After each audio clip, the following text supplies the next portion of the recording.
grinding away at the gym and slowly building our bodies and our strength is a lot like our favorite video game. And when we were kids, we beat the games we played with our favorite characters, not because they were the best, but because we thought they looked cool. Provided, of course, you know the basics and then you repeat them over a really long period of time. And that feeling is absolutely freeing that I think we all need to be reminded of from time to time. I'm your host, Bald Omni-Man, and today I'll show you exactly how to do this using real, down-to-earth lifting, and why this doesn't just mean only doing basic barbell exercises. So settle in, grab your favorite drink or a snack, and I hope you enjoy. Let's kick off chapter 1 with a little tough love about what it means to keep it basic and how to pick your favorite character, proverbially speaking, of course, when it comes to training at the gym. It's no secret that I personally enjoy weighted calisthenics, basic barbell movements, and simple machines that are available at most gyms. And it's that mystique that classical movements have that keeps me coming back in for more every time. In video game terms, these puppies are what makes up the skill tree of my character at the gym, and in gym bro terms, my identity as a lifter. So with that being said, before anything else, just like picking your favorite character, you want to decide the theme of your program and stick to it beyond anything else. That, my friend, is the name of this iron game. So dumbbells, TikTok exercises, or even really unique stuff like expander springs, you name it, it's all fair game, ladies and gentlemen. Now listen, I do love to share my favorites with you guys at home because I have a lot of experience with them and I absolutely love what I do. And I think many of you guys will too. But at the same time, it's also really important to prioritize a solid structure, identity, and frankly, a shitload of time. That's what keeping it simple really means to me. You do whatever exercises you love within that framework. And you can take everything that I talk about in chapter 2 and apply that same logic to your program, no matter what you personally love to do at the gym. Hopefully, I've cured a lot of your fear of missing out. That's an ugly, primal feeling that, quite frankly, even advanced lifters can get. They can make this hobby stressful instead of fun, which is what it should be. Now that we've taken that step together, all aboard the airship. Let's move on to chapter 2.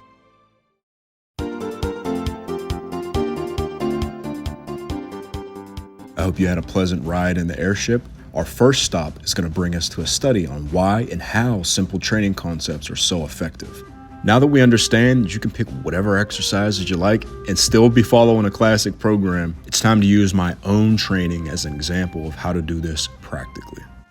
To give you a very exciting update about my weighted dip journey, my personal aesthetic and standard with dips is to go very deep and pause most of my reps, and I'm very happy to share that I've hit 4 plates or 180 pounds on dips for not only a rep, but 5 reps, and not only 5 reps, but for volume. In addition to that, I've also hit 3 plates for a good amount of volume as well. I'm not sharing those numbers to brag because they could be pumped up if I use less range of motion or just didn't pause. I'm just excited to share some big difference makers in my programming that I know that'll help you out as well. Before we get into anything granular, I'm a big believer in following a proven roadmap. Before anything else, before any changes or adjustments, I just follow a common sense order with my exercises. Push, pull, arms, in that order. You don't follow up a push with a tricep exercise. You don't follow up a pull with a bicep exercise typically. And in this way, a big strength to keeping your structure basic like this is that millions of people have done this before you, and they've done it well and gotten great success from it. And like I said, when that basic roadmap is laid out, you can optimize the specific steps that you take a whole lot more effectively. Let me put it to you like this. Imagine if you were tasked with building the fastest car in the universe, but every time you tried to make the car go faster, you tried to reinvent the wheel. You'd never get anywhere. I wasn't reinventing my proverbial wheel, so I could focus on something that was actually an area of opportunity, which was setting up a good pattern of recovery. This is something basic that I teach to everyone that I work with. I was feeling slightly underprepared every time that I would come into dip day, and so I just evaluated how my upper body sessions were spaced out between one another.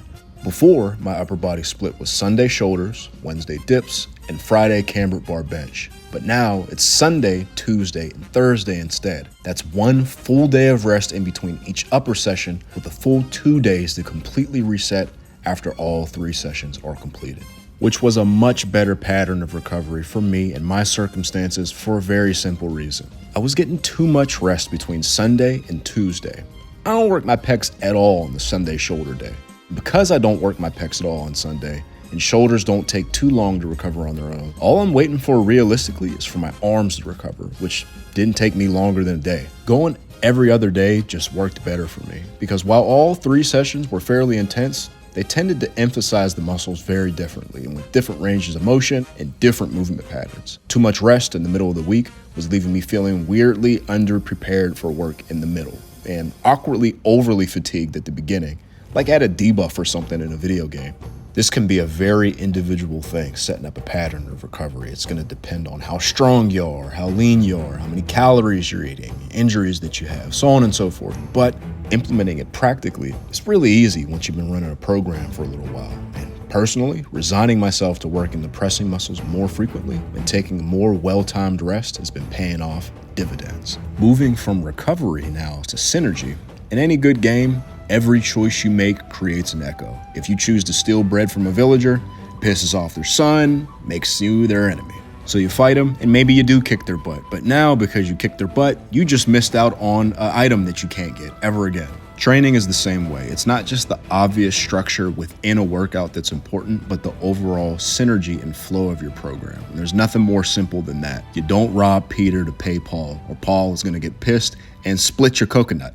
And in my case, while not immediately obvious, I needed to change some of the things in my lower body days that affected my upper body days in a real way. Specifically, since I'm working my upper body more frequently, anything involving pulling a pressing muscle needs to be completely rested when I'm not training my upper body, namely my back and my tricep tendons. And my preferred hip hinging exercise, the stiff-legged deadlift, was beating the crap out of both of those things. Now, I love stiff-legged deadlifts. In fact, I just featured them in my last upload in a back training video. Go ahead and check that out if you're interested after you finish this one. They work the back a ton, that's no secret. But even with including them once a week, they're still stressful enough on my lats and tricep tendons that both of those puppies are left more sore than I'd like them to be on average. So I've been doing more back extensions, which use a fraction of the load that stiff leg deadlifts do. And good mornings, but I like the back extensions a little bit better, I'm not gonna lie. But both of those are gonna eliminate the demand to our lats and our triceps pretty much altogether. I still do the stiff leg deadlifts, just placing them at a more opportune time in my training split. But in the video that I referenced just a little bit earlier, I talk about depth and tempo being huge for stimulus on stiff-legged deadlifts. And the same things apply here for back extensions and good mornings. So for you folks at home, this might be something for you to consider, even if your split isn't exactly like mine, and you try out that cue that I just gave you as well. Overall though, with these first 2 changes, I learned how to better optimize my personal recovery without changing my exercises very much. But back extensions and stiff leg deadlifts are different exercises. I already hear someone saying it. Let's head back in the airship because this question is going to be our call to action for chapter 3.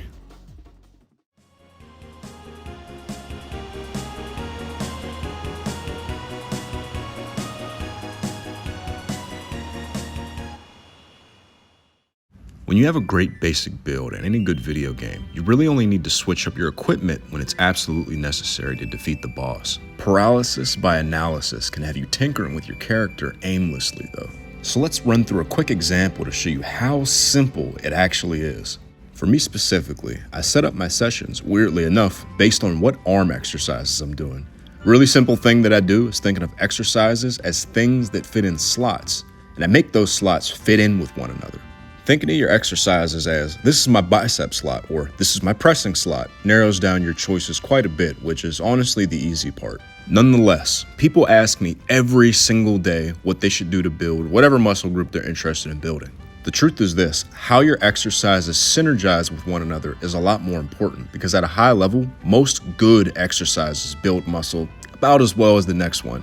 In my case specifically, I needed to account for maximum recovery between my sessions because my upper body days are happening a lot more frequently. I've already accounted for chest, back, and shoulders being recovered. All that's left is the beef cannons, the arms, baby, which has not been a big consideration to make. I just try to sandwich those easier to recover from arm exercises where it makes sense and to maximize blood flow for recovery. First heard that from John Meadows, and it's been super simple to incorporate. That looks like doing long rope press downs where I can extend the range of motion a little bit and drive some extra blood flow, where I would normally do extensions on my dip day, and sometimes even on my bench day if I feel like I need it. And then those heavy loaded extensions, those just get sent to whatever day I feel like I can best perform with them on. Because at the end of the day, if you're not getting stronger, you're not getting bigger. Speaking of strength, that was an example of changing due to necessity.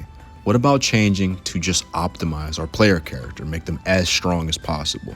If you remember my video that I made on exercise combos, I said that barbell curls and barbell extensions are a match made in heaven. Easy bar curls and easy bar extensions feel even better. And my gym just got a sweet new easy bar, so bada bing, bada boom, I'm using it now. My wrists feel more stacked, and I'm able to grab the bar with sort of a bulldog grip, which helps me connect with the movements even better, and I get a better mind-muscle connection as a result of that. Now, as you can see, these are small changes, and the additions are just common sense exercises that we're all doing already. The only reason that I added these in the way that I did is because the actual structure of the program was tweaked. I'm not changing things for no reason. That's the lesson that I'm giving y'all here. And those structural changes in of themselves were not very complicated, very simple. And that ease of adjustment is only possible when you keep things simple to begin with. With that being said, I hope you've prepared yourself because we're jumping back in the airship to approach the final boss. I'll see y'all there.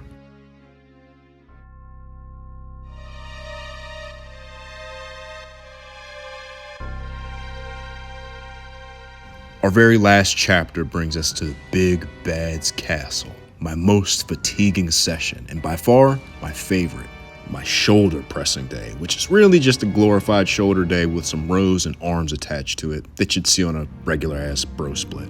This Big Bad Mama Jamma is also my first session of the week, and a simple thing that I like to keep in mind is to just make sure that that first training day feels the strongest consistently. I'm a big believer in momentum, and I think if the very first session of your week feels strong consistently, from a mindset perspective, your other sessions are going to benefit from that. Now, speaking of strength, I'm happy to report that I slayed 185 on behind the neck presses to the traps for 7 reps, which is way more range of motion than I used the last time I hit this kind of weight. Also, I hit 200 pounds for 4 reps. I've set myself up pretty nicely to chip my 260-pound shoulder press PR, either hitting it again but easier, or hitting more weight. In addition to that super satisfying behind the neck press PR, I also hit 315 pounds for 5 on the chest supported rows. Both of those things were short-term goals of mine that I'm really happy to share with you. Of course, I'm documenting my training history, but mostly it's just because I have something that I want to share with you to help you increase your shoulder strength and back strength as well. Now, full disclosure, I've made almost 0 changes to the actual program that I've shared recently, but instead, I'm massively benefiting from a better overall weekly structure that I outlined in the previous chapters. That's the first part. The main change that I have made is to the first few weeks of the program. I just press off of pins when I'm working with lighter weights. The reasoning behind this is that it's just a way to make the lighter weight more effective at building strength. I find personally that when I'm working with lighter weights, I have a tendency to fudge the form a little bit more, so those intro weeks are not as effective as they might be, as compared to pressing off of pins where you're coming from a dead stop every rep. You're pretty much forced to have good rep quality. And on top of that, pressing off of pins is a bit harder in general in the first place. And being that those intro weeks with the lighter weight are over half the program almost, the way Sam has it set up for me, makes sense that I'm stronger than usual. And then on top of that, pin pressing in general is going to build a surplus of strength at the bottom because you're pressing from a dead stop. So try that one out at home, fellas. Take it to the bank. Make sure that the beginning of your program is really high quality through whatever means that you can do. And then try out pin presses, whether you're doing shoulder presses or bench. Other than that, I made a small change to the shoulder isolation that I do by just adding in the mythical upright row. Back into my program, it's been a long time since I did them. And that's just because Dr. Mike said that he hit 155 for 20 reps, so I thought it would be cool to see how close I could get to that over the next 7-8 weeks or so. There's a couple key benefits to outline. The last big foundational benefit here is that because these particular sessions don't ever change very much in massive ways, I'm able to focus much more on execution, mastery, and refinement of these lifts as skills. On top of the movements plain old just feeling better, your workouts move a lot quicker, and most importantly for me, I have a better appreciation for what my body is doing and how I'm improving when I'm thinking about mastery as opposed to the results.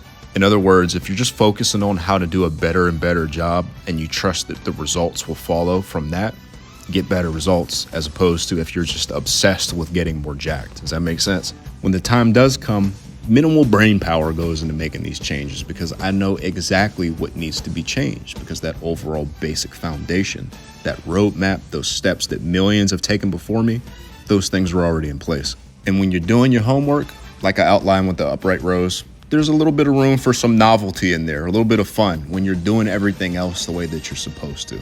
And that's going to apply no matter what you do, even if the specific exercises that you enjoy doing don't look like mine at all. My last piece of advice is just pick your favorites, stay in your lane, and stay the course till you reach your goals. That's all she wrote, fellas. I really hope you enjoyed. Thank you so much for watching. And if you're interested in supporting the channel, go ahead and check out my Omni Hypertrophy app. It's linked in the description and the pinned comment right now. I accompanied that with a free demo so you can see its full functionalities before you buy it. Thanks so much, guys. I'll see y'all later. Have a good day. Bye.